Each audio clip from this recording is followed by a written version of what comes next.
Hello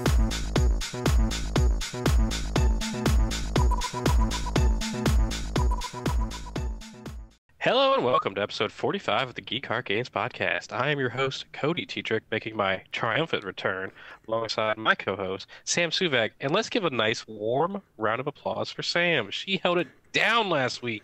Good job, girl. How you doing, Sam? Thank you. It's good. It's good to see you. It's like, I feel like it's been a year since I've seen you. That is such a bad joke. I know, but I feel like it's been a year. Well, thank you for kind of laughing at it. I know it wasn't good, but I had to try. It was. I appreciate the effort. It was a good joke. Yeah, okay. Thank you. So yeah, I was sick last week. Had the plague. Almost died. I didn't really almost die, but it was pretty miserable. You wouldn't want to have heard him talk on a podcast, probably. No, it was very. Every other second was snot just coming out of places you don't want to know about. That's disgusting. Armpits. Let's stop. Let's move on. But I'm glad to be back. I'm glad to be back to talk about video games, and there's a giant news story to talk about, and I'm so excited to get to that. But first, I got all that free time being sick. I decided to watch some Netflix and watch a little bit of Castlevania. Now, Sam, I think I've played a Castlevania game, but I don't remember anything about it. I know there's vampires and demons and stuff like that, but I didn't know anything about it. Yeah. So I was like, oh, I heard the good things about this Netflix series, and this guy's making the guy who helped make it is making a Devil May Cry series. So I was like, I'll give it a shot. Yeah. Pleasantly surprised how much I loved it. Like, the animation is very good. Like, I love the art style and all that. It's very top-notch, kind of like gore, where there's just demons and people being ripped to shreds, and it's really cool. Nice. I love a good gore. Yeah. I was. The most shocking thing is the season 1 is 4 episodes. Oh, really? So I'm watching, and we get to a kind of a nice little intro thing where it's these are our main characters, and it's end of season 1, and I was like, wait, what? What's that? How long are the episodes? 20 minutes. So I was like, oh, okay. That's an hour and a half, pretty much. Huh. All right. Cool. Season 2 is 8 episodes. Okay. So it's a little bit more. A little bit. They're still 20-minute episodes? Yeah. Well, I think the last episode's 40. Oh, okay. Say. It's pretty. All right. I think it's pretty long. That's what she said? That is what she said. So you're following Trevor Belmont, and he is kind of moseying around the place after you're introduced to Dracula, and Dracula's wife has been killed by this church. Yeah. And apparently the wife was keeping Dracula in check, and the wife being burned, that sent him over the top. So he's yeah, good advice here. Don't kill the wife of a madman. Yeah, probably pretty much. Just for any good advice for life in general. Just don't do that. Yeah. Don't kill the spouse of anyone who's a serial killer. Probably. Smart thinking. Yeah. Smart thinking. Yeah. And so pretty much Dracula unleashes his horde of evil on the world or the surrounding area, and eventually the world. And so Trevor Belmont is kind of moseying around. He's the last of the Belmont family, which I believe the Belmonts are kind of the main characters of the Castlevania series, I think. I don't really know. And so season 1, you're kind of introduced to these characters called the Speaker. Wow, I'm really blanking on the female character's name all of a sudden. I feel really bad about it. But she's the main character, and at the very end, you're introduced to Alucard, which I found out is Dracula spelled backwards. And he's a character from the game. Yeah, I think I'd heard that, yeah. He is Dracula's son. Right. And he's out there to kill Dracula. He's I'm going to avenge, I'm going to do right by my mother. And okay, so his mother was the one who got killed. Yes. Okay. And end of season 1 is pretty much hey, let's go kill Dracula. And I was oh, cool, we're gonna go kill Dracula. And it's end of season 1, and I was wait, what the fuck? Come on, man. Like, what? But, you know, they did what they could. Season 2 really good. There's a lot of, like, drama going on, because Dracula has, like, these generals, and some of them have their own agendas and stuff. So that's really cool. Are they kind demons? of get this, like... There are some vampires, and then there are some human generals that Dracula trusts really well. And you're kind of like, oh, like, what? Cool. Because he wants to destroy all humans currently. Except for those generals. Except for those generals. And then there's a little bit of, like, tension between, like, Alucard and Trevor Belmont, because, like, obviously Alucard is a half human, half vampire, and then Trevor Belmont is, like, you know, his family is known for killing vampires and stuff like that. Oh my god, did they become lovers? That would be fantastic. They don't, I believe. Yet. Who knows? You never know. Who knows? And so, yeah, like, the action that takes place and, like, the story they kind of built in 12 episodes is actually really well done. And I believe there's supposed to be a season 3 being made currently. So that's pretty cool. It actually really got me interested in the Castlevania series. And so, like, I know they just did the re-release of Symphony of the Night and Rondo of Blood on PS4. Mm-hmm. I actually think I'm going to buy those because I'm actually really, like, interested in these games. Like, I know I've played a Castlevania game, could not tell you what it was, and I definitely didn't get far in it, so... I could say the exact same thing, Cody. So... yeah. We were talking about this. I was like, there was something with a whip, I think. I remember that. Yeah, it seemed like it seemed fun. I don't know.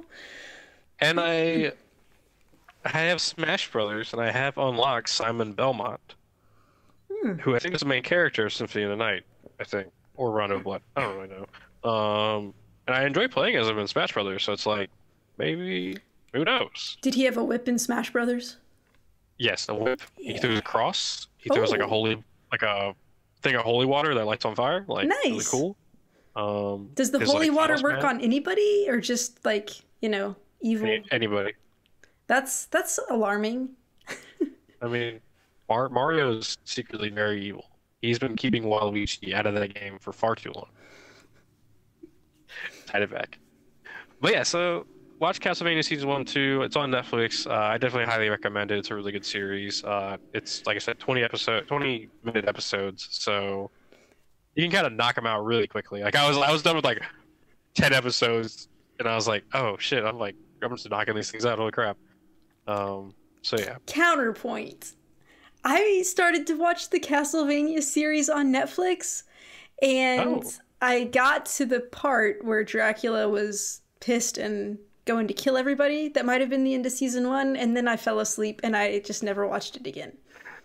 See, this is the thing that happened to me multiple times. I fell asleep multiple times and was like I think I was on episode 3 of season 2. I'm not sure. Let's just go back and watch them all to be safe. So it did take me a little bit longer than it probably should have. See, at the point I stopped, I thought Dracula was going to be the main character of the whole series. You're talking about these Belmont people. I'm like, oh, who knew? I didn't get that far. Yeah. Like, the first couple episodes, I was like, oh man, like, Dracula is our main character, and I kind of feel bad for this dude. And like, I still kind of feel bad for Dracula. Like, he didn't do anything fucking wrong. Like, he just wanted to avenge his wife. Well, I mean, you know, killing everybody. Had it coming. He could have stopped with just the people who killed his wife. Reasonable, but like, it's about making a point. All right, that was a little like too like sociopathic. I should probably like dial that back a little bit. All right, but yeah, Castlevania, good show. Watch it. It's on Netflix. Definitely highly recommend it. Sam, we've been playing some video games. So why don't you tell me all about Alienation? Okay, so this is another game by Housemarque, which they're the ones who made Resogun, which, you know, I love me some Resogun. Yes. And like, I swear, like, every so often I just hear about another twin stick shooter that Housemarque made, and I'm like, how did I not know about this game? I don't know. Excuse me. Because this one came out in like 2016. But I was like, yeah. It was on sale for pretty cheap the other day, so I got it. And it is a top-down shooter, and it's much slower paced than Resogun or Nex Machina. Which at first I wasn't super into it right away because I was like, yeah, I don't know about this. I'm just, I don't know that I'm. It has to be a certain type of twin stick shooter for me to really like it. I think I'm not just like in love with the genre as a whole. But the more I played of it, like the more I got into it, and I'm really liking it because it kind of blends the twin stick shooter with a lot of the first person shooter style of things. So like you've got your primary gun, and then you pick up later, you get a secondary gun, and then you eventually get a heavy gun. So I mean that's just like, you know, Destiny or something like that. You've got your 3 different guns you can switch between. You've got a skill tree that you can unlock as you're leveling up, and you can kind of, there's 3 different classes of characters you can pick to play as. I don't remember what they are. There was like your typical tank one, and then I've got this like bio something kind, which I don't even remember what it was about, but it's fine. But there's a lot of like hordes coming at you, and you've got to deal with them. You've got your gun has a certain number of bullets, and then you'll have to do a reload, and it does that thing where it starts to reload, and there'll be like a little green meter, and when it gets to green, you have to hit it to do your quick reload, or else it takes a lot more time. And so if they're coming at you and you run out of bullets, you're kind of like, you do have a melee, but your melee is on a cooldown, and it's not like a long cooldown at all. It's only like a second, maybe at most, but it's enough that you can't just keep meleeing and save yourself. You better melee and then use your dash to get the hell out of there, get your reload finished so that you can keep going. Or you could switch guns, because the nice thing about this, a lot of games don't do this, but when you switch guns, it automatically reloads whatever you switched off of. So when you switch back to it, it'll be at a full reload again. And like your main gun is just like an assault rifle, and then you can get like, for your secondary, you get like a shotgun or a revolver or something called a power shot, but I never use that one a lot. But the good thing about the shotgun and the revolver, like they will kill multiple enemies in one shot. Like you can have like 4 or 5 of them right there together. You get a good shot, you kill all of them at once. It's awesome. And then your heavy weapons, you got like a minigun, a rocket launcher, or a flamethrower. And I've been real into this flamethrower because I can just like set everybody on fire. It's great. It takes forever to load, but it's cool. There are little flowers that you can pick up as you're around town to like give you like either a melee boost or a speed boost or an XP boost. And so you're just going around, aliens have invaded, I guess. You're trying to kill them all. There was this part where I found a portal, and I went up to like a mothership, and I destroyed something on the mothership. And then it's like, hey, congratulations, you did great. So from here on out, everything's going to be harder, but you'll get better loot. And I was like, God damn it, why is it going to be harder? But it's cool because every time you load into a mission, you can pick what you want to play as. You can get rookie, professional, veteran, and I think there's stuff higher than that, but like you have to unlock that or something. So far I've only done rookie or professional, and it's got like online co-op, and you can try to matchmake if you want. So like when you're getting ready to load into a mission, it'll say, here are the instances of people playing in this, and here are the difficulties they're set on, so you can pick to go into one of those. It also has a function where you can invade someone else's game and attack them, but you have to like have that turned on to allow invasions in your game. And like I haven't seen an option for that because I thought, oh, maybe I'll go invade someone's game. I never have invasion as an option on mine because I do not want to deal with that shit. And apparently nobody else does either because I've never seen an option to invade anyone else's game.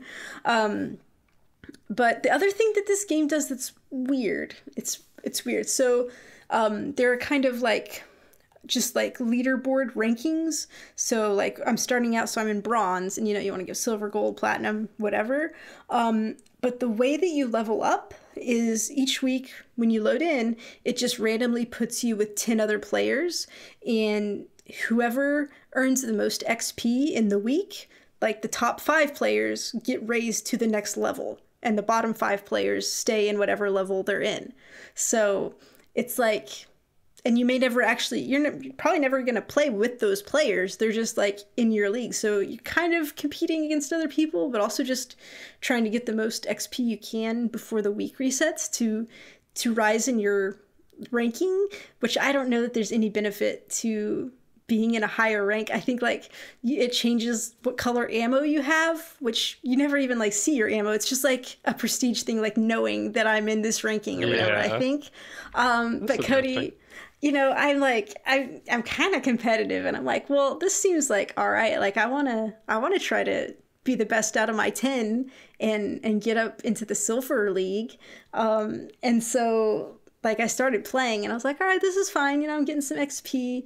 All of a sudden I've got like 300,000 XP and the next closest one is like at 100. So I'm like, hey, I'm feeling good about this. So I think I've still got a couple days before it resets. So hopefully I'll be silver by the next time you see me. But I don't know. All right. But yeah, I've been having fun with it. So I don't know. It's gotten harder, but it took me a really long time to get any trophies, but then I got a few, and now I'm like, I'd like to get some more trophies. I don't think I'll try to platinum it because it seems like a lot of work, and I'm not as into the game as I'd want to be, but I'm having a good time with it. So we'll see what happens. But yeah, Alienation, check it out. Well, that's good. Glad to hear you're liking it. Yeah. All right. So I've had a pretty busy past 2 weeks. So originally, been trying to find an MMO I like. So I downloaded the free trial of Final Fantasy 14. Gave that a go. Was not for me. Was not very fun. A lot of talking. Let's just refresh something here. Like Cody told me he was downloading it, and I was like, wait a minute. I remember you downloaded this once before and didn't like it. So why are you trying it again? So the last time I downloaded it, it was like, all right, download it to your PS4, open the app. Oh, what's that? There's like a launcher you get to install inside the game. So it was like, please let this download for the next 3.7 hours. And I was like, are you kidding me? And then like I couldn't get my Final Fantasy account, or Square Enix account, I mean, to work. Luckily this time, did it once and everything worked. They removed that stupid in-game like browser. Okay. So started it, and like I'm kind of just used to being dropped into the game, and like there's usually combat pretty quickly. Mm-hmm. It was a good like hour before I saw any combat, and I was like, I am bored. Was it all cutscenes? It was cutscenes and me walking around a town and being introduced to everybody. Boo. I was like, I am bored out of my fucking mind. Yeah. So I was like, no, this isn't for me. Luckily, in the MMORPG department, Tera, the game I played a little bit last year, dropped a new class called the Valkyrie. And they're having a nice like triple XP event until the end of January. Are you sure it's not called a javelin? No, it's called the Valkyrie. Okay. She uses a javelin. Does she? Yes, she uses like a giant pole arm thing. I was just trying to make a joke about Destiny, but it wasn't funny, and we'll just move on. Okay. So that's fine. Okay, I was like, wait a minute. Oh, wait. Oh! I'm the sorry. The whole Valkyrie javelin thing. Yeah, I'm not on top of my game right now. I see what the joke you were making. Okay. You haven't played Destiny in too long. We could talk about that later. So the Valkyrie is pretty fun. They do give you like a nice XP boost to kind of like get you going because you are starting a new class from level 1. Okay.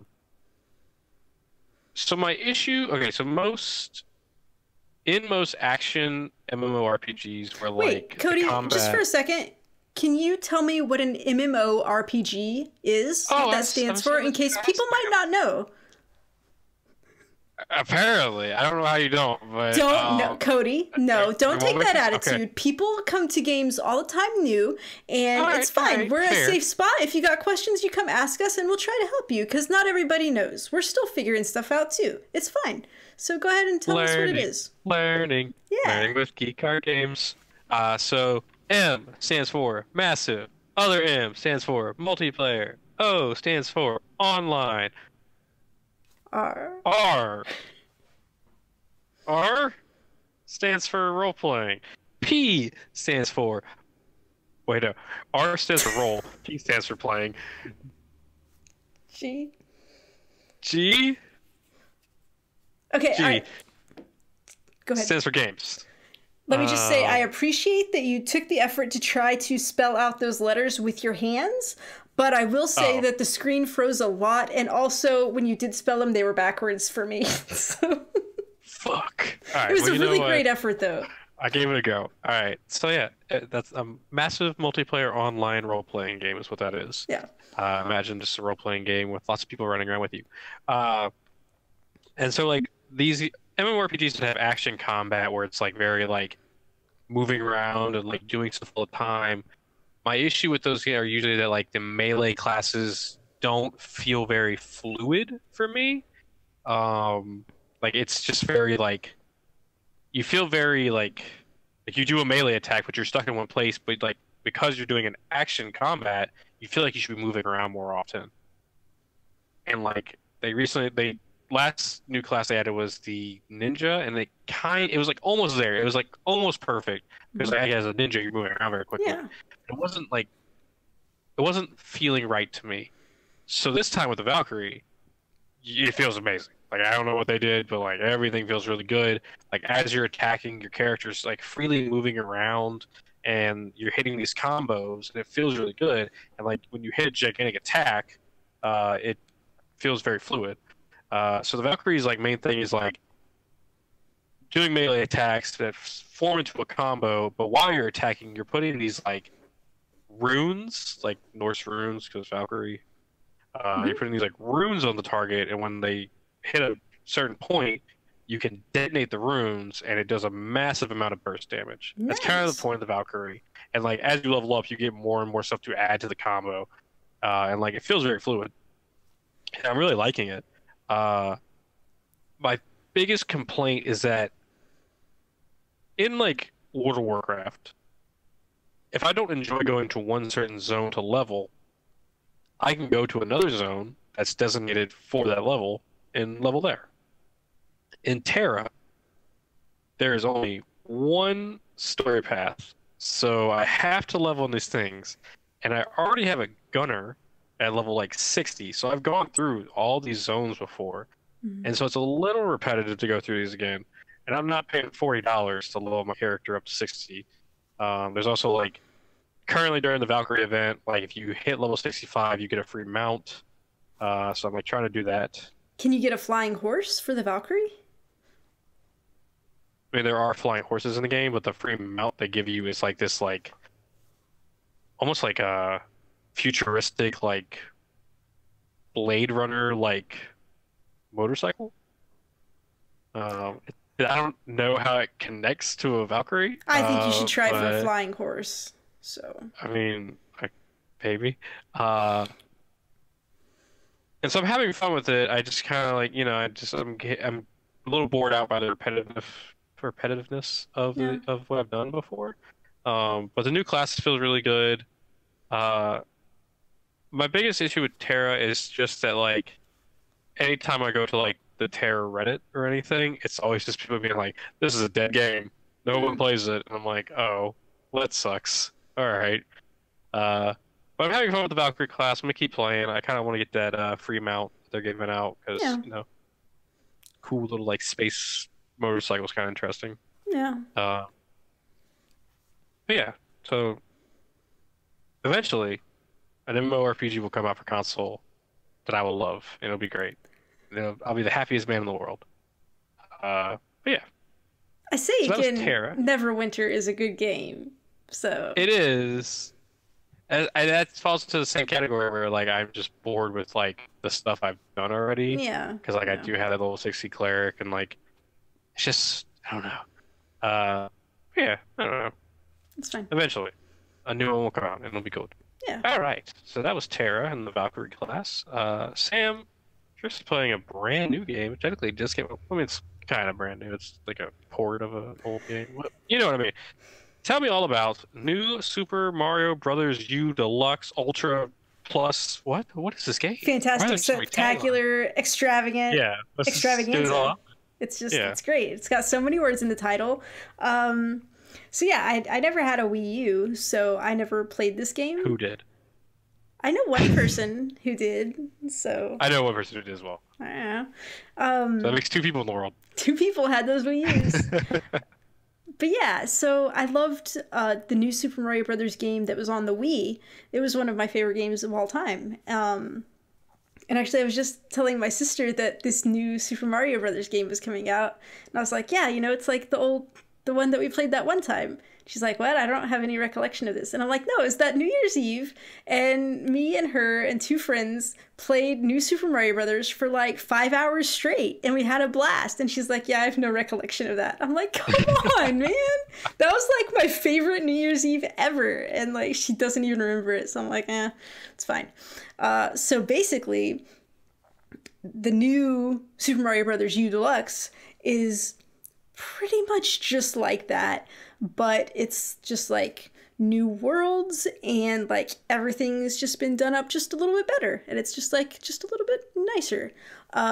So I start out, and so I guess instead of like the raccoon suit that you used to have with your little tail, now there's like squirrels that fly around with acorns, and if you can get the acorn, then you get a little like flying squirrel kind of suit. And so you've got like a glide that you can do now. So you jump and then you can just kind of glide down, which is pretty cool. Yeah. It's just like, it feels so good. Like I don't like platformers, really. The only one that I've ever really liked is New Super Mario Brothers. And of course, like the first Mario Brothers and Super Mario 3. They were both like, because, that was like just what I first played on. And so like coming back to these games, it just feels like coming home. And I'm like, oh, here's this little wall. I bet there's something behind this wall. And like, there is. And it's like, I just know, like, I'm so familiar with the game that I just know where to look for things and how to do stuff. So I've had a blast so far with it. So in this game, you can play as Mario, Luigi, Toad, and Toadette. And so this is the thing where all the talk has been about, where Toadette can get the crown and she turns into Princess Peach. So I'd heard about this and I was like, I'm gonna check it. I mean, I've always played as Mario. I'm just like, whatever, but sure, I'll play as Toadette and see what's going on here. And so when I first went to go pick her as the character, the little thing popped up that was like, easier. And I'm like, oh, so there's something about playing as her that is easier? I'm like, I don't know. So the first thing, I'm pretty sure when you're playing normally, you have 300 seconds to get through a level. I think that's right. When you play as Toadette, you have 500 seconds. So straight off, you just have nothing to worry about. You just take your time doing stuff. It's great. Okay. And then, like, just sometimes instead of getting like a mushroom or a flower or whatever, you'll get this crown. And when you get it, you turn into Peach. And she's got like she jumps up and she does this float down also. But then she has this little like twirl that she can do in the air to get extra height as well. And so she can get up really high and get to places. And she's real nice to have, Cody. Like I played through the whole second world with Toadette. And, like, I had a real good time. I'm like, I don't know. I might just keep playing as Toadette because, like, I like it. It's just nice and easy and, it's fun. I think it's cool for people who have always, like, been into Peach to finally get to play her, like, a little bit. Like, even though she's not, like, the full-time character, to get to play with her. I do think it's a little sad for Toadette that, like, she turns into Peach. It's like, why can't she just like stay herself but get some extra abilities and like get to have the fun herself? Like, I feel like it's like saying bad things about like beauty and all this. Like, she's not good enough on her own. She has to like be the beautiful Princess Peach. And I'm like, that's not cool for her. I feel bad for Toadette's self-esteem. Because I think she's great. She's got these little like Toadette pigtails that hang down. And I mean, she's cute. She's got a big head, but I mean, that's what toads are like. What are you going to do? The toad family is just like that. But I think she's good enough on her own. So you guys give her a chance. Be nice to her. Oh my God, Cody, I forgot the most important thing. Oh my God. I can't believe I forgot this. So when you first have the opening cutscene and like you guys are Bowser like kicks you out of the castle, you go flying, and one of the things you see are these Yoshis, but they're funny looking because they're kind of chubby little Yoshis, and they've got these kind of like derpy little eyes. And I was like, these are some weird looking Yoshis. I don't know, it's interesting. Turns out they're baby Yoshis, so they got their little baby chub on them.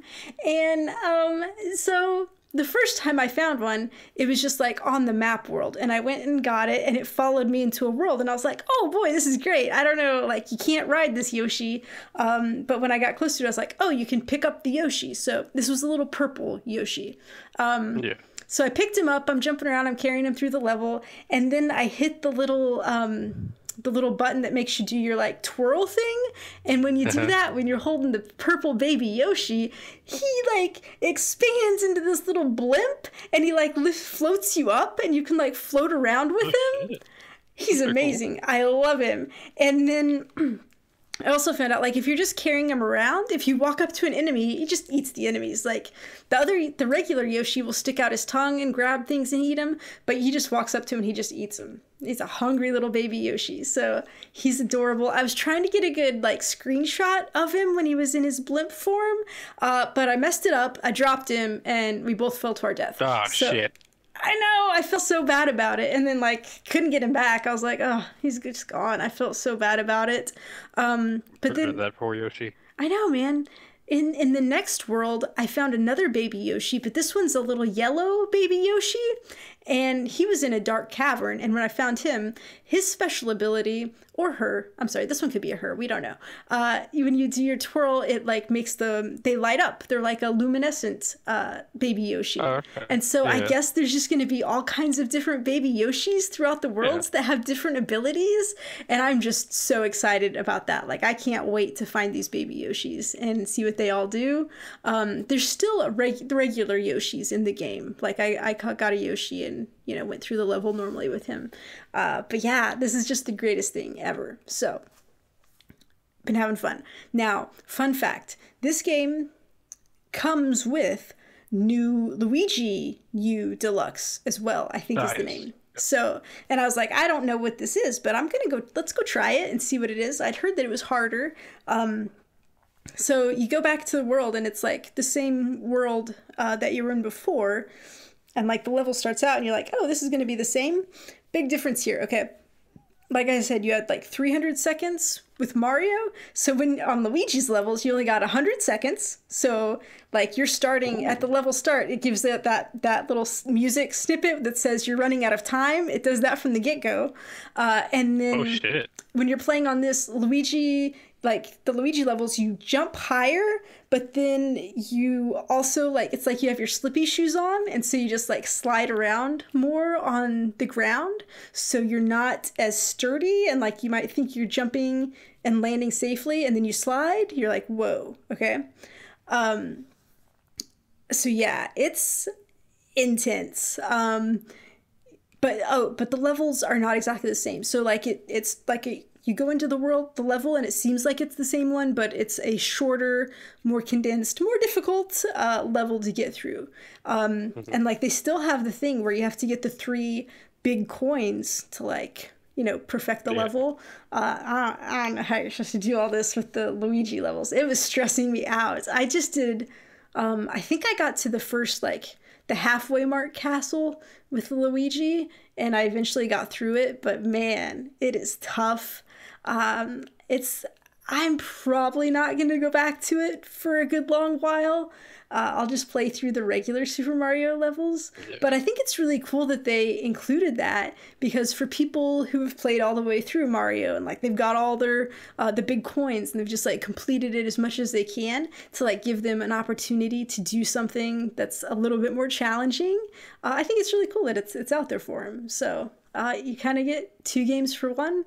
But yeah, I'm having a blast. I love it. I can't wait to play some more of it. But I highly recommend it if you like Mario or platforming in general.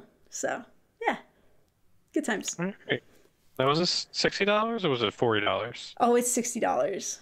Okay, so they're weird about it because like with Donkey Kong Tropical Freeze, that was also $60, but then Toad's Treasure Tracker was 40. So I wasn't sure which one I would go for. Oh, because that's just Toad's Treasure Tracker's not as good of a game, so that's why it was less. I mean, it was a pretty good game. I should back off, okay? I'm just kidding. It was a great game. This was New Super Mario Bros. U Deluxe Super Ultra Plus 9000. And it's worth the $60, you guys. It's a great game. So I've played through 2 worlds so far, but I love it. So. All right. Well, I'm glad you're enjoying it. Yeah. All right. Well, if you remember last we talked, when I was on the podcast, we did our Game of the Year show, and we had some honorable mentions, and one of my honorable mentions was Assassin's Creed Odyssey that I had just started. Well, it's been a couple weeks now, and I'm like well over 20 hours into the game. I believe I just got the trophy for like chapter 4, so like I just got level 20 here, so pretty far in the game I feel. Yeah. Really. Wait, how many people have you romanced? Because I feel like that's a mark for how far you are in the game. 3, I want to say. Yes, 3. Nice. Good for you, man. Yeah. 2 women and 1 dude. Who are you playing as? Alexios. My Alexios is an equal opportunist. He's gonna fuck whoever he wants. I'm really enjoying it. Last year I tried Assassin's Creed Origins. Mm-hmm. I got it from Redbox, played it. I couldn't really I liked Bayek. Like I liked where the story was going with like the father who lost his son. Spoiler. Sorry. I just thought about that. I was like, oh shit, that's a fucking major spoiler. It's fine. But I couldn't I'm very bad with Assassin's Creed games. I get Assassin's Creed games and I don't play Assassin's Creed games. So I was like, and so I was really worried that's what's gonna happen with this one. And I'm liking it a lot. The new combat feels really good. I like these skill trees they introduced. You can learn these different abilities. I can do this I feel like that skill tree was in Origins, FYI. Was it? Yeah, because maybe I didn't get far enough to. Maybe. I don't know. Maybe I just didn't get far enough to do any cool stuff. I have one ability where I can sweep the leg and take my spear and stab it into a person. It does a lot of damage and it also interrupts them. So if they're doing a big heavy attack towards me, I just do that real quick. I'm a big fan of adding poison to my weapons and just because I use my kind of go-to weapons are daggers. I have daggers and then I have a giant staff I can pull out and just I can around with. That's what he said. Okay, you know what? Really? Yeah, it is because Alexios carry that big stick. Yeah. You know what I'm saying? With the daggers, you can just attack really fast. So I was like, oh, attack really fast, apply poison really fast. Makes sense to me. Yeah. I'm really liking the story. It's set in Greece and it's one of my favorite mythological times to learn about. And the story they're setting up and who you are in relation to Sparta and Athens is really cool. Unfortunately, I'm hitting a point where I'm kind of bored with the game. Uh-oh. I think it does a lot of cool stuff. The kind of similar to Shadow of Mordor, how they had the Nemesis system, and this one you have the Bounty Hunter system, where if you're doing bad things or if you do certain things to Athens or Sparta, they'll put a Bounty Hunter on you. And so you run into these Bounty Hunters out in the world, and they're actually kind of fun to fight against. They're mini boss fights. The storyline that you're going through with Alexios or Sandra is really cool. I just got this, not just got to this part, I'm kind of pretty far into it, where there's a cult. Now there's cultists you can hunt. That's kind of cool. I think where the game really suffers for me is just I feel like I've been going for a very long time. I'm level 20. I'm 20 plus hours into this game. I got the fucking trophy for chapter 4, and then I open the map, and half the map is still undiscovered, and I'm like, fuck. I don't know if I got this in me to keep going. I feel like Byron, when he finished it, he said it was, I It was 100 plus, definitely. It might have been Yeah. like 130. I might be making that up. I But want to it say was a that. lot of hours that he put into that. So And like I really like it. Like it's a lot of fun. It's just like I feel like this is one of these games where like I've gotten pretty far. I'm gonna take a break and I'm gonna come back to it when I feel ready. Because like I just feel like I'm overwhelmed. It's like I open the map and I'm like, fuck, there's so much to do. And like, and so it's like a good thing and a bad thing. Because it's like, oh, cool. Like I got a lot of stuff to do in this game, and like combat feels good. Story's pretty cool. I like my character. I like the like transmog ability. So like if I get a new piece of armor, like I have like a go-to armor set that I like to look at. And I like that. That's a really cool feature. But like I don't know, like I'm just kind of to that point where I'm like, all right, what do I gotta do now? Okay, I guess I'll go do this. it gets repetitive after a while, just because it seems Yeah, like, it's a lot of the same stuff that you do over and over again. yeah. And like I don't know, like I'm just in this kind of like I'm in this waiting period currently for Anthem to come out. And so like I'm very bored. Like I'm like, all right, I got a little bit bored of Terra because it got repetitive. Getting a little bit bored of Assassin's Creed because it's getting a little repetitive. Once again, real quick, I think Assassin's Creed Odyssey is a fantastic game, and it definitely deserves a lot more like praise. Like it's very groundbreaking for what it's doing, and like to take a series that like I was just like so disinterested in, and then you have Origins and Odyssey come out, and like they are killing it. Like good job to Ubisoft. But like, so I've gotten so bored that I'm like, I want something that like is gonna be fun to me, and that's leading me into my next game, where I started a new game plus of God of War, because it is my favorite game of all time. And like, man, Sam, what a fucking game! So good. Yeah. So like, New Game Plus just allows you to carry over all the armor and weapons and stuff you had from your first save.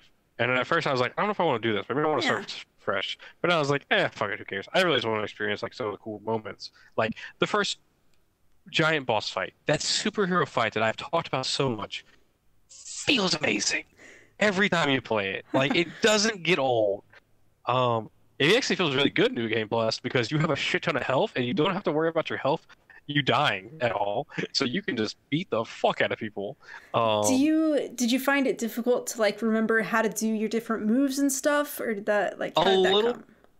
Bit. Like it took me a couple seconds to kind of remember how everything, like, because like when you start the game, you don't have a lot of combos. You learn the combos, like do like the stuff. And so like at first I was like, what are the combos? But like you pick them up really quickly because like there's always so much, like there's so many enemies to fight and stuff. There is a few things I feel like there's a moment in the game where you go back home to get something from your past, and I feel like and in the New Game Plus you just have that item from the start. I kind of wish I wouldn't have that until that moment and then just give me my upgraded item. Because like I was like, oh shit, I have those right now. Okay, cool, whatever. You could have just played like you didn't. Yeah, that's what I'm kind of doing. Like, actually, I mean, to be honest with you, I like kind of forgot to pick up my axe at one point. Like, I threw it, and I was just running around punching things and using my shield, and like I was having a blast. I was like, I should just make a playthrough of this where I just use my fists. Like, fuck it, who cares? And so like, I don't know, like I'm having a blast with the game because like it's just it's been like a year. Like my last save was from May 5th. Like it's been that long since I played this game. I platinum the game like probably like a couple days before that. And I was like, I haven't touched it since. So going back, like I still remember everything, but like it's still so fun to play. Like the big first superhero fight is amazing still. It is like breathtaking. And like I was just watching. I was like, oh, a cutscene's about to happen. And then I'm like, no, there's fucking not. Because there's one camera the entire game. It's so fucking good. Like, I can't talk enough about how God of War is the most amazing game, and I'm having a blast. I haven't, like, I just got to the part where we meet one of the dwarves, and so I can kind of, like, see the new armor that you get for being New Game Plus. Oh. It's like because like before New Game Plus, the highest the armor would go is like level 7. Now you can get level 8 armor. I think there's actually level 9 armor if you do something. And so like I started it last night and I just kept playing and I was like, I'm having a blast with this. Like I'm just like kind of I don't know. I'm in a weird spot with video games right now. No. Where it's like Destiny is not fun to me right now because I'm just not. I'm not enjoying the Forges as much as I previously was. I'm kind of tired of them. Assassin's Creed Odyssey, I've just kind of hit that point where it's like this is feeling a little repetitive. I don't know if something cool is around the corner for me. I think I want to take a break from it.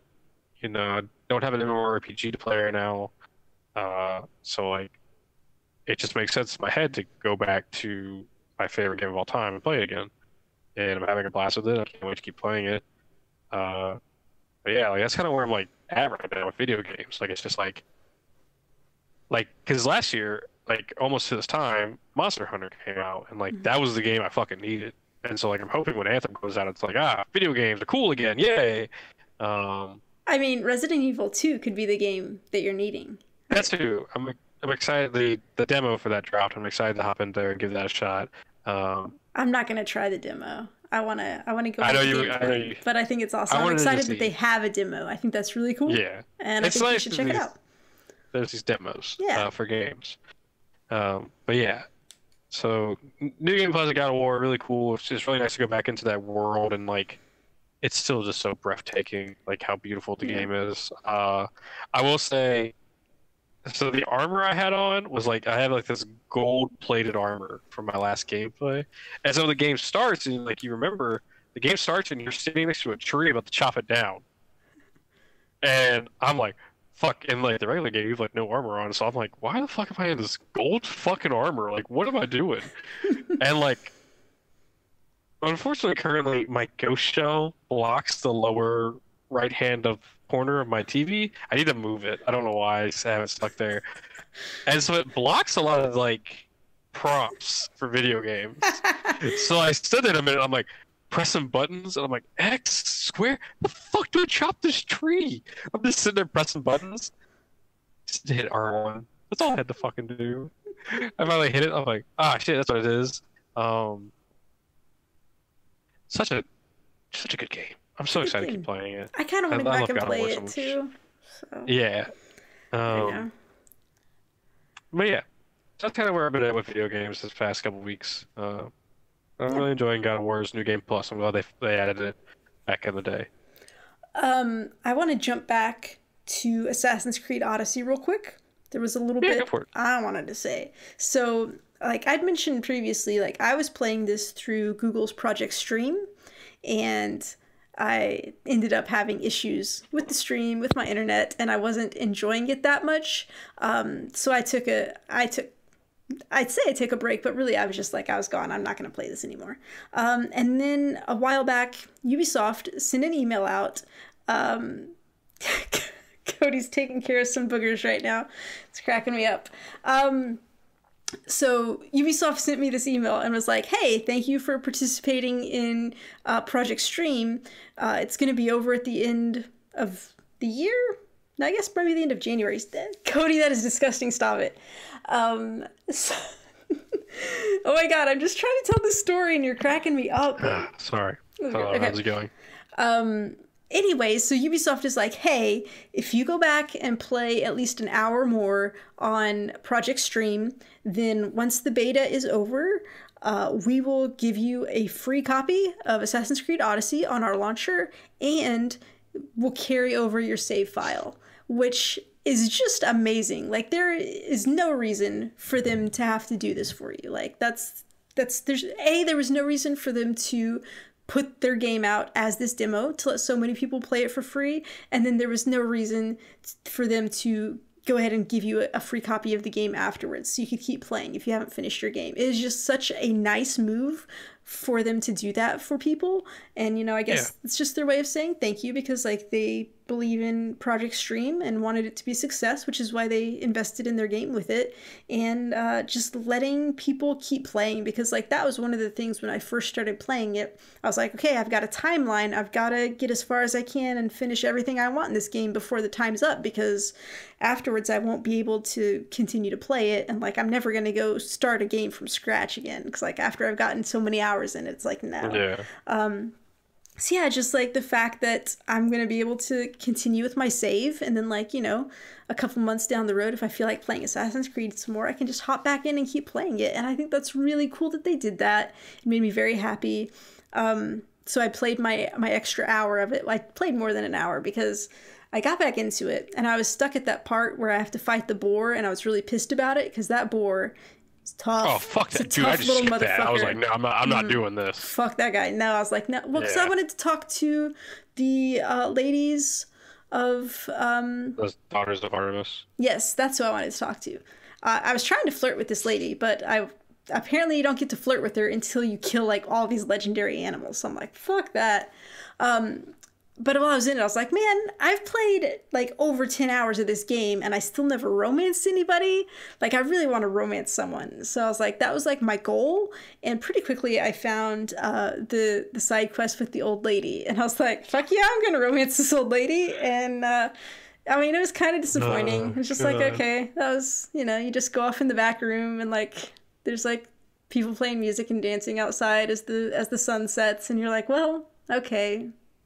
That's it. It was fine. I'm glad that it exists and that you're able to do it, but it wasn't super exciting. So wait, did her husband not want to watch for you? Oh no, he didn't watch. Did he watch for you? Yeah, no. I was like, oh yeah, I'll romance you, and the husband's like, well, I better be there just in case. And it's like, what the fuck, dude? Oh no. He let Cassandra take her back there on his own. He stayed out and was like playing a lute or something. Yeah. Oh. He didn't care at all. He must have liked you, sir. Apparently. But yeah. But anyway. But yeah. And actually, after I did some of my side questing, I leveled up and I went and I killed that fucking boar. Yeah, I kind of want to go back and try that at least. So. It's tough. And like I died like the first time I tried, even though I was leveled up. But the second time I tried, this bounty hunter came along to try to kill me, I guess. Oh, shit. But then he also started fighting with the boar, so, like, he was kind of helping. And that's, like, I feel like that's the only reason I got through it the second time. But, yeah. But anyway. While we're here. Okay. I forget what the fuck I was doing. I think I was doing some mission in a city. Mm-hmm. And 2 bounty hunters showed up at the same time. And, like... I was like, fuck, this sucks. And then out of nowhere, the people start kicking the shit out of these bounty hunters with me. And I'm like, fuck yeah, I got like a fucking army. This is the best. So yeah, like, amazing. I don't know. But then like in another city, like, I don't know, because you go to these cities and like they're controlled by Spartan or by Athens. Right. I guess like wherever you're at in the story, they'll side with you or fight with you. And another city I was in, I started fighting a bounty hunter, and all these people started kicking my ass. Like I was like, "Oh shit! Whoa!" I'm blocking like left and right. I'm like, "Oh god!" It was annoying. So yeah, those bounty hunters showing up at weird times. Dude. But yeah, so Assassin's Creed Odyssey. Good job, Ubisoft. You're being like extra nice to your players, and we appreciate it. Yeah. So yeah. All right, so that's what we've been playing. We need to do a little update. So, was it around E3 last year, or was it a Nintendo Direct where... It was a Nintendo Direct. I think it was a Nintendo Direct. Announced Daemon X Machina. And Sam and I made a bet about the pricing of this game. Sam said it would be under $40, I believe. I said it would be a $60 game. I said it would be $40. $40? Yeah. Okay. Well, as it so happens... Best Buy has posted the pre-order for this game. And the pre-order has come out to $60. So I am your betting champion. Now, let me just say this. At this time, I am not prepared to concede that the bet has been resolved. Okay? On Best Buy, There's no release date. There's no cover image for this game. There is a price. You could buy it. But I'm going to say that it's still possible that the game could be less. And if you pre-order it, you would get a refund later. Now, I looked at 4 other sites to see if there was like anyone else who, you know, could confirm this, right? Walmart, GameStop, Amazon, and the Nintendo Store, none of them have this game with a price yet. So I feel that it's possible that Best Buy has jumped the gun here. I also feel that it's possible that it is true. It's a $60 game, and that's just what it's going to be. But I do want to wait until the Nintendo Store has a price up for it, just to be sure. But it's an interesting thing to think about. Like, what is a $60 game? What deserves to be a $60 game? And I feel like it's like a pretty bold claim for this game to come out and say, I'm $60. Okay. I went and I looked at some gameplay footage, and again, I was just like, man, I don't see this as a $60 game. It doesn't seem to have the level of polish that I would expect from that. There's just a few things here. Like, I'm looking at this game that most people have probably never heard of. I'm like, who's putting out this game? And it's a studio called Marvelous. That's in all caps with an exclamation point, I think. And I'm like, I've never heard of this company. This game is releasing only on the Switch. It's going to be a Switch exclusive, I believe. I believe so, yes. So it's got a limited platform that way. People might not have heard of the game. Being only on one console limits like how much you're going to sell, because you're not going to get PS4, Xbox players, so you're just limited. And then you're also just kind of up against a wall, because like people might not have heard of this. It's not a series. It's like a new game, and from a developer that people don't know about. From the creators of something. I believe that's like one of the big tech. The creators of Armored Core, which I don't know what that is. That's a very big series for a lot of people. So. Okay. But I'm just like, man, I look at it and I'm like, so this is a game where you're flying around in mech suits shooting things, okay? Now, there's another game where you're flying around in mech suits shooting things, and it's called Anthem. And if you look at Anthem, and then you look at Daemon X Machina, they look a little bit different. And I'm like, okay, but they're both worth $60, because this game is as good as Anthem, is what you're telling me. This game is as good as all of the other Switch exclusives that are $60. It's as good as the fucking phone. I feel like you're really going after, like, you're going for the throat, Sam. Jesus, it has a different art style. It does. Also, Nintendo wants to make money, so yeah, of course it's gonna be $60. But they're gonna sell a lot fewer games at $60 than they would at a lower price point. They would sell a lot more games if it were more affordable, is what I'm saying. I agree. I just think that Nintendo is like, you're gonna pay what we want you to pay, and they're gonna pick 60. Like,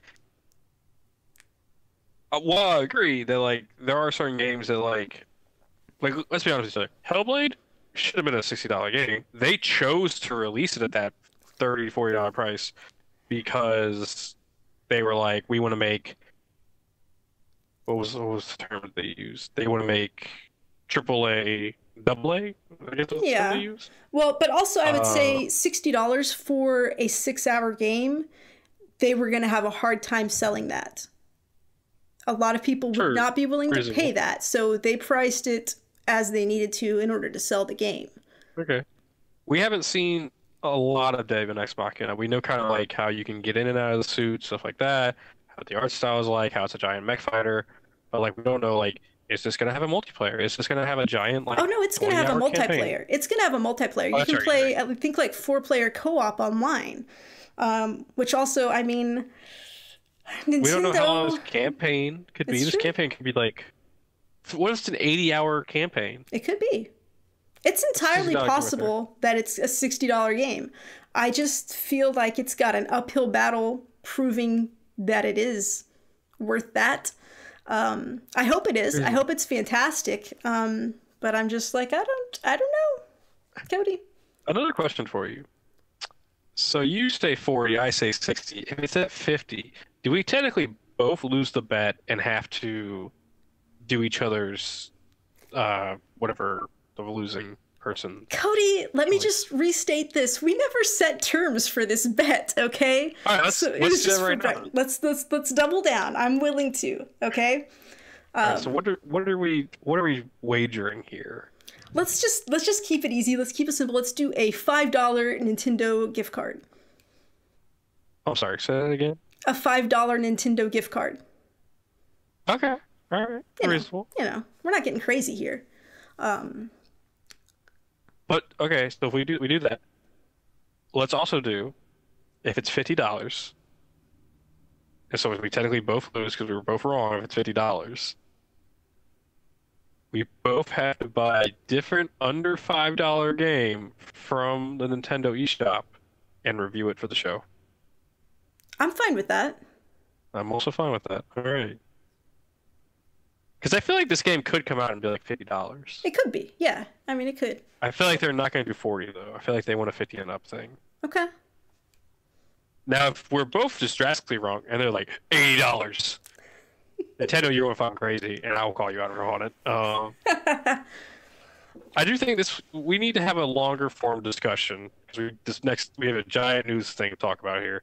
I would like to have a longer form discussion about what you're willing to pay. I do think we have an old question tying into what you're willing to pay for a video game. Well, it was about like how long a game should be. There was one other thing I wanted to mention that got me thinking about this pricing thing. Okay, Right. So here's my thing. We've been paying $60 for AAA games for a long time, Yes. for 2 console generations, and everybody says like that's too long. Like there's inflation, that cost should have gone up.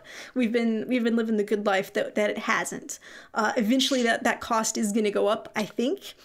Except for people in Australia and Canada. Oh, They were sorry. getting the shit. Sorry. Yeah, you guys, I'm sorry. This is US only. Other people have been having to pay too much more for games, and we apologize for that.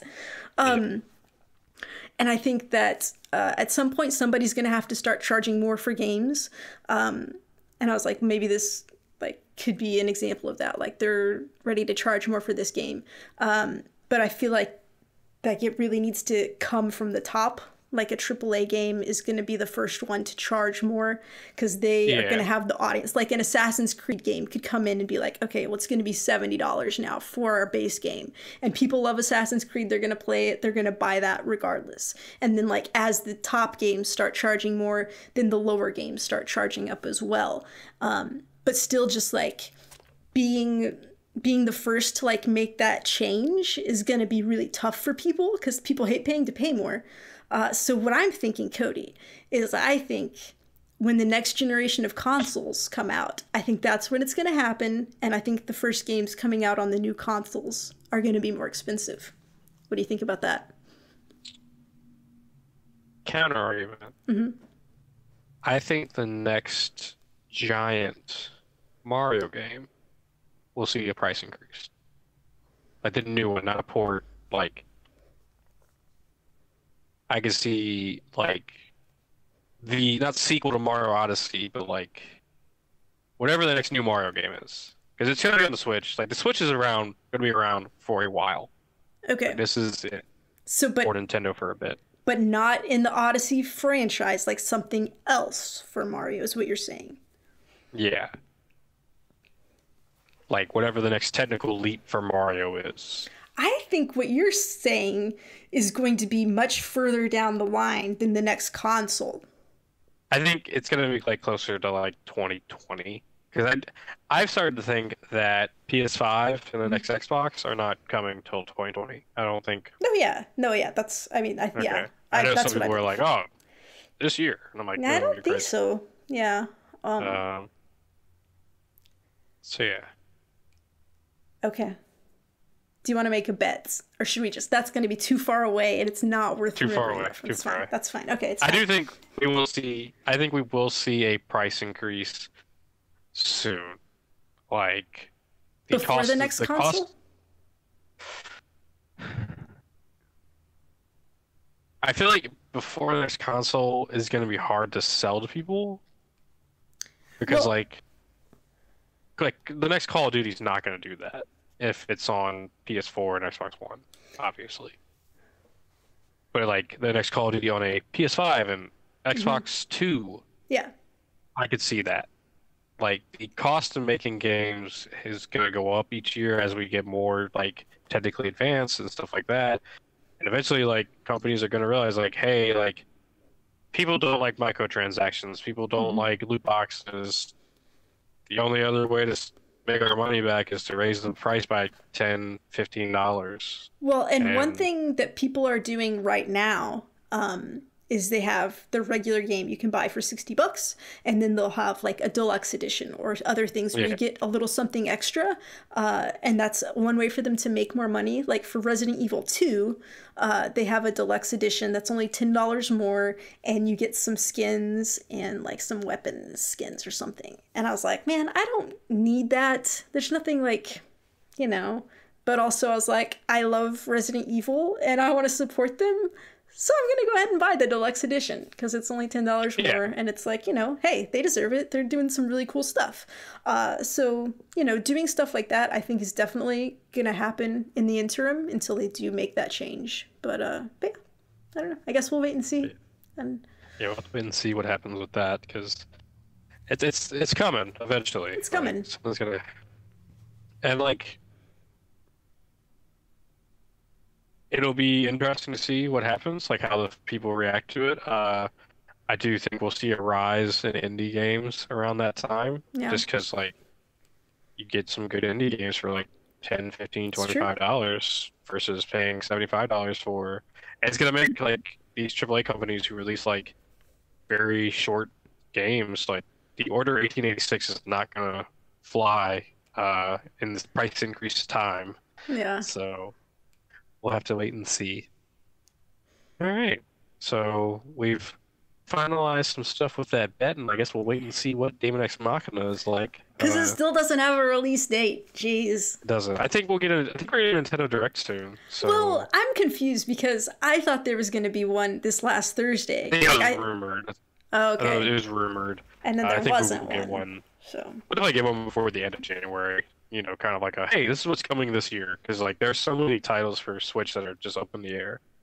That's true. Yeah. That's true. I think there was a leak about Metroid 4 Prime, where they think it might have leaked a release date of November 29th. So. I think I saw that. So we'll see if that's true. Maybe Daemon X Machina will get a release date then. Maybe it will, hopefully. We need to get this bet resolved. We do. All right. Well, we have one giant news story to talk about, and we'll wrap up the show. It was announced yesterday. Today's the 10th, correct? No, today's the 11th. It was announced on the 10th of January that Activision and Bungie, the makers of Destiny, have split up. This is game-changing. So you didn't know. Activision and Bungie signed a 10-year deal at the start, before Destiny was even fully created. So that meant 10 years you're going to work together, and there was supposed to be a 3-game cycle. Has the 10 years passed, or is this an early dissolvement? We're on 8 years, I want to say. Okay. So, like, by the end of the 10 years, the 3rd game would have been made. Okay. So Bungie apparently met. The higher-ups met, and they were like, we would like to split off from Activision, and Activision allowed that. This is a giant blow to Activision. This is one of their key franchises that they're not going to lose. Alongside, like, Skylanders is now gone as well. That disappeared about a year ago. So it's 2 giant money makers for Activision that are now gone. This is, I think, a really big win for Bungie. There's definitely been some stuff over the past couple of years that have kind of made like it seem Like, Bungie's not very happy with what Activision does. Um, there was an earnings call towards the end of the year last year, where Activision said Forsaken did not meet their standards. When it came out later that like Destiny 2 was the highest played game in like the month of November, I want to say like that, when Mhm. Forsaken dropped.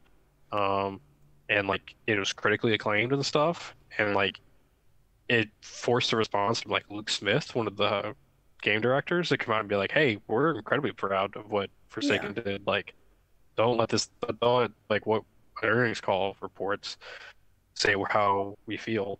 Um, I think this is definitely going to lead to some interesting stuff because Bungie signed a deal with NetEase last year because they wanted to self-publish another franchise they're working on, and so now they're going to be self-publishing Destiny from here on out. And it's like this is very big for Bungie. Bungie is now a third-party studio, like they are an indie technically, and like Bungie has always been a part of my life. Halo 2 and Halo 3 were like some of the first games I ever like really played. Halo 3 is the game that quote unquote made me a gamer. So I've always supported Bungie and everything they do.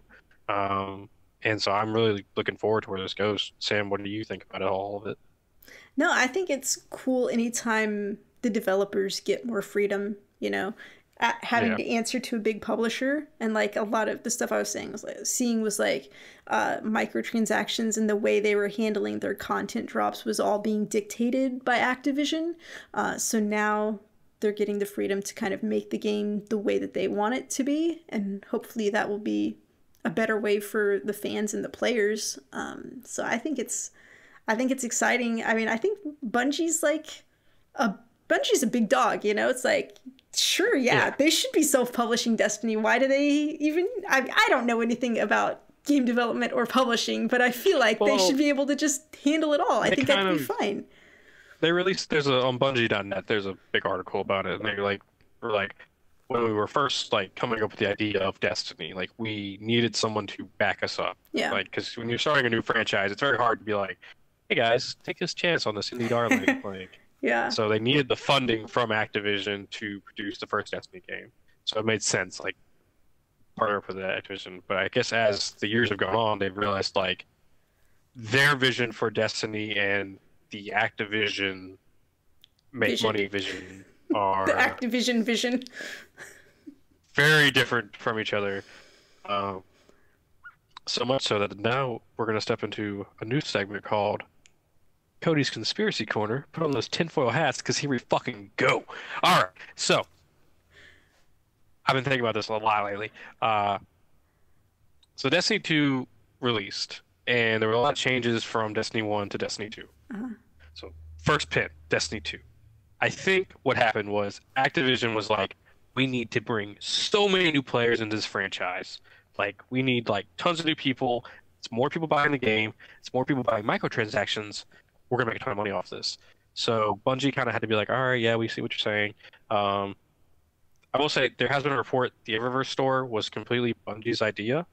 And I think like what their original idea for Eververse may be different from what Activision was forcing the Eververse store to be. Okay.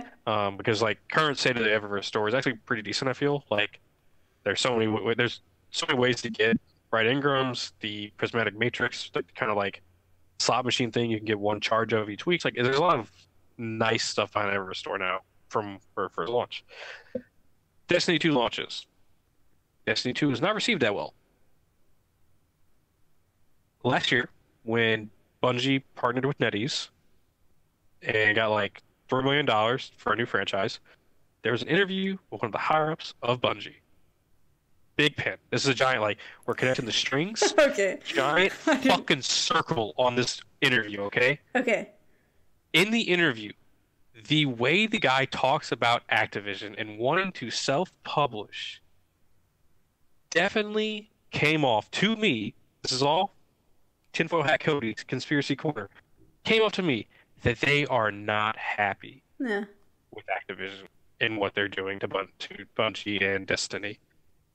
Giant red circle. This is where the trends are going. All right? Okay. Then, Forsaken drops.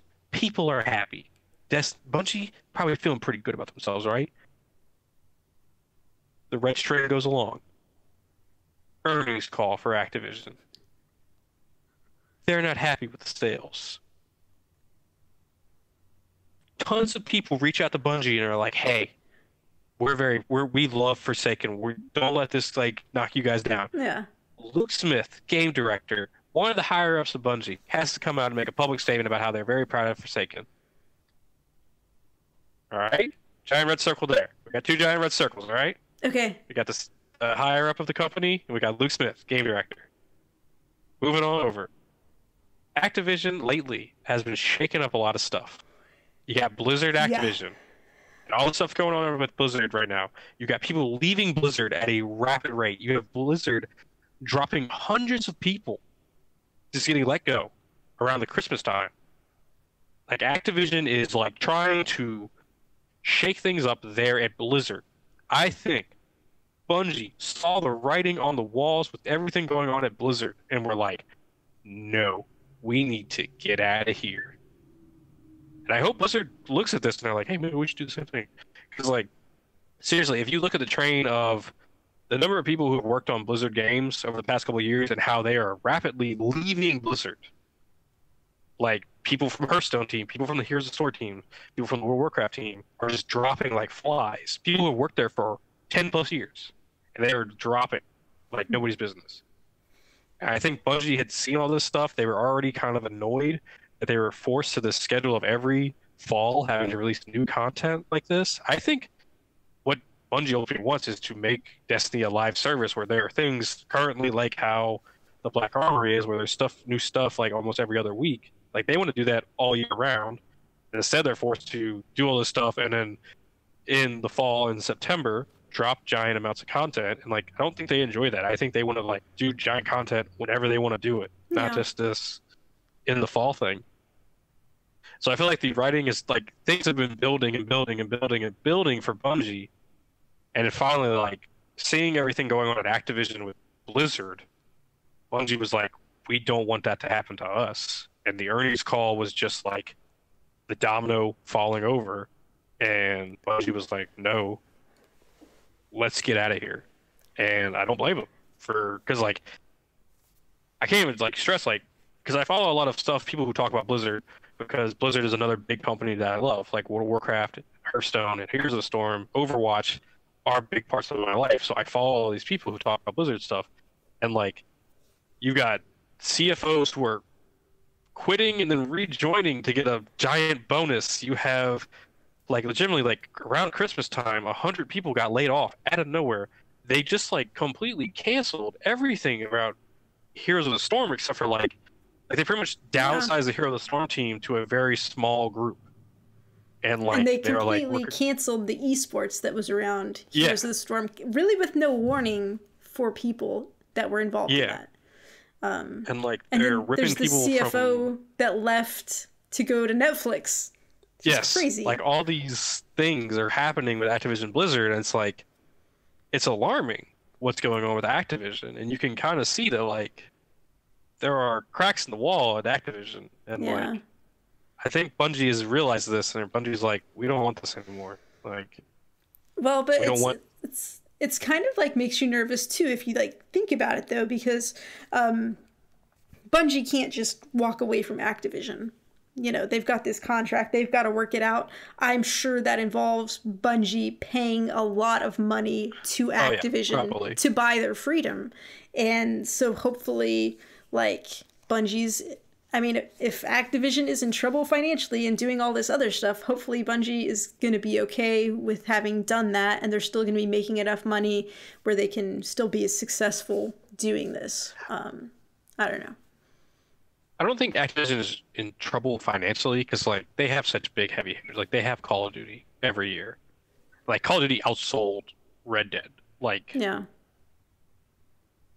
I just think Activision is like, you know how everyone complained about EA and how like EA is all about money and like the loot box.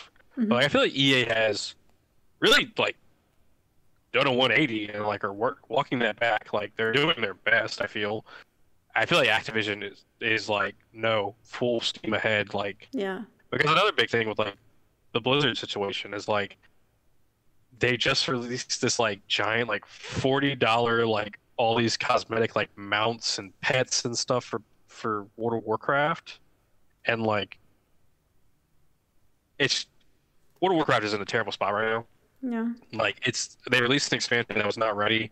Like half the classes are unplayable, stuff like that. World of Warcraft is in a very bad spot, and so for like everything going wrong with that game for around Christmas time to be like, hey, here's $40, like Yeah. buy our $40 mount and pet pack. Like, I think Activision is very much like, let's make as much money as we possibly can right now. It's kind of alarming. Like in Call of Duty right now, they're legitimately selling a reticle for $1, and like it's a reticle for a gun that should just be part of the game. It's very disgusting. That is a disgusting practice. Like that is a million times worse than I feel like the Battlefront thing. Like at all. Is it like a cool looking reticule? Is it like no, a cosmetic it's just a circle. something? It's just a red circle. Yeah, that it sucks. That's not cool. I'm very happy for Bungie. Like I'm glad they got out of there. Like yeah, they're probably gonna have to pay a lot of money, I feel, but like, and like this is just it is kind of mind blowing. This is going on because like this is something I never saw coming. I never thought. Yeah. I was like they're gonna run Destiny into the ground, and I think Bungie's gonna move on and use that money from NetEase to start a new franchise because they're not happy. I do wonder now if they use the money from NetEase to like further boost Destiny, and like this kind of is cool because like there were all those rumors a while back about like how Destiny 3 wants to be more like an MMORPG, and they really want to like go heavy into the like the world, and like you were gonna be a hunter, a warlock, or a titan, and like you were gonna have like a skill tree and like more in depth than the current skill trees, and like I was like, man, this sounds so cool. Like this is something I would love to fucking play. Yeah. And I kind of hope that like that's where they're going. Like they see what Destiny can be, and they're gonna shoot their shot. And is there any reason to think that the NetEase money was coming for something that might have been like a mobile game? Like for some reason, that's where my mind was going. NetEase is a very big mobile publisher. Like NetEase is helping with the Diablo Immortal game, and like that's what they're kind of known for that. But no, I believe like Bungie and NetEase partnered to make like a new franchise, which maybe could have a mobile tie-in. But from what I understood from that article I read and like all the interviews, was that the NetEase money was for a new franchise for console and PC. Okay. So, but NetEase is very much affiliated with mobile games. That's why you probably thought of it like that. Because I do think we were jokingly making jokes about how what if they have a pirate game on mobile or something. Like we made some joke about that, and you were like, "I'd be so pissed." A pirate game? Because we were just like, what game do you want it to be? And I was like, I'd love a pirate game. And then I was like, it's probably gonna be for mobile though, because of NetEase. And you were like, I would hate that. I would. Yeah, this is very big. Like something you don't see a lot of companies splitting off from their giant publishers. Yeah. And it's gonna be interesting. It's gonna be cool to see what happens, but like it's also kind of scary for Bungie because like Bungie doesn't have any way to fall back on now. Like if something's wrong with Destiny, it's on Bungie. It's not on like if microtransactions are rampant, it's not on Activision anymore. That's on Bungie. So it'll be interesting to see what happens with that. I'm excited. I'm optimistic for them, and I hope they do well. And they're always gonna have my support. So best of luck to Bungie. Yeah, definitely. Yeah. All right. Anything else to add, Sam? Nah, I think we're good. All right. I think that's going to do it for this week's podcast. Man, it felt good to be back. It's nice to have you back. It sucks not having you here. You did good last week, though. I'm very proud of you. Thank you so much for holding it down for us. Thank you. If you guys would like to write in and tell us all your thoughts on Bungie, the cost of video games, do you think the price is going to go up? If you think I'm an idiot for not loving Assassin's Creed, write in and tell me that. At contact@geekheartgames.com. That's our email. You can follow us on Twitter and Facebook at geekheartgames. You can follow our YouTube videos where Sam's been uploading some Tetris stuff, and Cody's got a secret project coming. Yeah, let me just give a shout out to my latest video, guys. I'm a Tetris expert now, and my latest video showcases that. So please go check it out. I had a great time with it. So yeah. There are some A+ facial animations in that video. Yeah. You can find that at geekcardgames.com/YouTube. You can find our Twitch streams where we actually just streamed Steep, which is a pretty fun game we played. We didn't talk about that at all on the podcast. Next week. I didn't think about it at all. We'll talk about that next week. You can find our Twitch streams at twitch.tv/geekcardgames. You can find our Discord channel where I'm making fun of people for using TurboTax on their PC. Wait, is that what you were doing? Why would you make fun of that? TurboTax is a good program, okay? I mean, just do Credit Karma. It's free. Do your taxes. Well, my dad pays for TurboTax. He gets the family pack, and then I get to use it for free. So that's just what we do. Good job. Yeah. Smart thinking. Discord at geekcardgames.com/Discord. You can find our merch at geekcardgames.com/shirts. And I think that's everything. Yeah, if you'd like to give us a review, we would always love a review. So that's all. This is a bad review. Then we don't review at all. No, yeah, don't give us a bad review. Don't even make the effort. Yeah, just, you know, it's fine. All right. You can find me on Twitter at Cody. Sam? I'm at SKSUVAK. Thank you guys so much for listening, and we'll see you all next week. Sam, take it away. We're just two geeks who heart games. Do-do-do-do-do-do-do. Yeah. Yeah.